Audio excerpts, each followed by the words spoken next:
What's up, guys? Welcome back to another MCOC Alliance War. This is war number 3 of season 8, and going to be honest, going into going into a lot of these fights, I just wasn't feeling it. I didn't feel like doing war today. Or actually, not today. This was yesterday.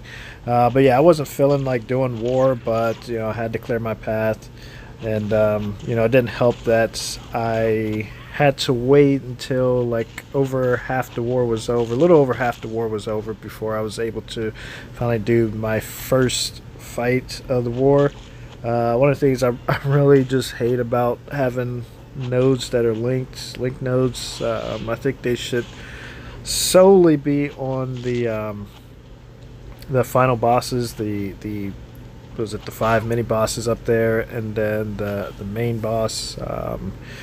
But yeah, it just gets annoying, because for whatever the reason, sometimes your teammates, they can't get into war early, and yeah, you end up just waiting and waiting, and then yeah, so like I said, by the time I got to this, I did not feel like doing war. But yeah, anyways, on to the fights. See, I died there with Proxima. Honestly, I was just like, whatever. Normally, obviously, I try not to die. I try my best not to die, but a little bit more upset if I do. But yeah, that time I was just like, whatever. Okay, I died. On to the next champion. So this next fight, there was a rank 4 Void in the profile. I thought maybe it was going to be him, but actually looking back at it, I saw the health pool was kind of, it would have been a lot higher if it was Void, as a rank 4 Void. But yeah, did start Spidey for this fight, mainly because there was no other fights that I was going to use him for. I actually meant to switch him out for Killmonger synergy, but yeah, the only reason that I would have thought about bringing him was the next fight has a mutant there, and just in case it was going to be Havoc. I know that Stark Spidey isn't the greatest champion against Havoc, but he does have that power drain on the heavy attack if you can, weave that in there. But he actually is kind of bad just because, like, each time he crits is going to give Havoc a charge, and the fact that you're putting taunts on him makes it more likely that he's going to throw his first special, and whenever he throws his first special, he gets a net gain of 4 charges. So yeah, not the greatest champion to use, but I really don't have many options when it comes to that. But luckily I haven't faced Havoc here yet. This is my second Mr. Sinister. Doing a lot better this time against Mr. Sinister than I did the first time.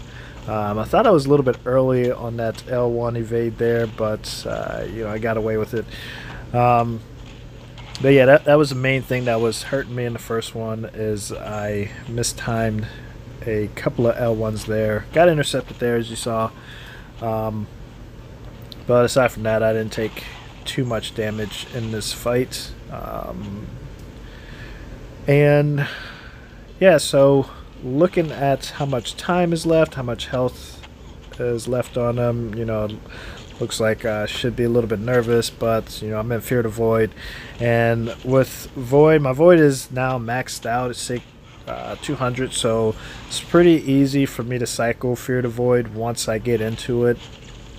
So yeah, never worried about it falling off unless I'm fighting the champion that shrugs off debuffs or reduces ability accuracy, which yeah, we'll get to that later. So up next we got a Green Goblin, and going here, I thought about using my regen boost because I wanted to pop the regen boost and have it active for 2 fights. So I thought about doing it for this one and then having it active for the next fight, but I decided to wait. So against Green Goblin, typically don't like fighting him just because a couple of reasons. A lot of times when I fight him, he tends to hold on to his specials. Gets kind of frustrating trying to bait him out, but he wasn't too bad baiting out specials in this fight, throwing them pretty frequently. He does get to L2 later on in the fight. That was one of the things I wasn't sure what I wanted to do. Did I want to just bait out first specials and eat that little bit of chip damage from blocking it, or bait out second specials, which I can fully evade, but there's a chance that I don't evade it, and yeah, if I block it, then obviously it takes a little bit more damage than the blocking L1. Then if I get hit by the L2, then yeah, that's pretty much game over. You know, if it crits, a lot of times both parts end up critting, and then if I get poisoned on top of that. So not sure what happened there, but yeah, I tried to block, but I was a little bit too slow on pressing block there. But yeah, see, I dashed back early on that, I wasn't expecting the special. I was trying to get space to bait out the special, but when I dash back, then he throws it. And that happens to me pretty frequently when fighting Green Goblin, baiting out the second special, is he doesn't throw it until I'm dashing back trying to create space. So up next, go ahead, pop that regen boost going here, expecting Iron Man Infinity War. Turns out to be a Ultron, and I probably would have taken less damage fighting Iron Man Infinity War, obviously depending on his fighting style and the RNG on the armor ups, because I have been fighting Iron Man Infinity War in the arena the past few times that I fought him in the arena. He has had some crazy RNG on the armor. Real quick, what happened there? I was doing a combo, was trying to do 3 hits, throw the L1. 3 hits would have given me enough power for the L1, but he evaded the third hit, and I was already pressing to do the special, and yeah, since I didn't have a special, I ended up getting hit there. But yeah, other than that, fight went pretty smoothly. Wanted to hurry up and get into Fear the Void, and then get the dexterity, agility debuff put on him as early as possible. Once I get so there, now he's down to a 10% chance to auto evade, but the fight's almost over anyways. But yeah, there it goes, finish the fight off right there. So this next fight got the Arc Overload. See, there's a rank 5 mutant. I look in the profile, see that he has a rank 5 mutant as Omega Red. So I'm like, alright, fighting Omega Red here. And I go in, and it's actually a Domino. So I'm like, oh, okay, well, I can't do anything at this point.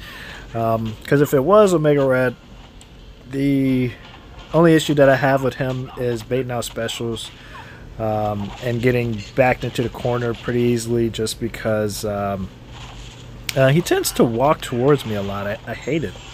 Like, I try to back him up. I try to back up to bait out specials, but like, he doesn't dash in, he doesn't like block or dash back, he just walks towards me. Then I back up and he just walks towards me. Yeah, I just hate the AI on him. But yeah, back to this fight. I'm playing like extra aggressive, like not even a care in the world whether some of these debuffs are applied or not. Going in for some super risky intercepts. Yeah, there was a couple of times, I don't know, I think one of them happened already, but there's like a couple other times where I get an intercept, and yeah, just wasn't like really trying for it, but I ended up getting it. At this point, one of the things that sucks about fighting her, sometimes she just doesn't want to throw a special. And I didn't get trapped as long as like Brian Grant did in that one war like a few seasons ago. He was stuck in this corner for like seemed like a whole minute, just evading heavy attacks and all that, trying to get her to throw a special. But yeah, I didn't have to evade quite as long, and the good thing was that because I was there evading, I wasn't pushing her over bar power, so I was able to get into Fear the Void without triggering Unlucky on me, and I got a couple debuffs up as well. You see Fear the Void did drop off, but I was just short 1 Petrify, so I got that. And waiting for Fear the Void to trigger before pushing her back over bar power, because you saw I did get unlucky there, but ended up losing so much health due to that critical failure. I really hate that.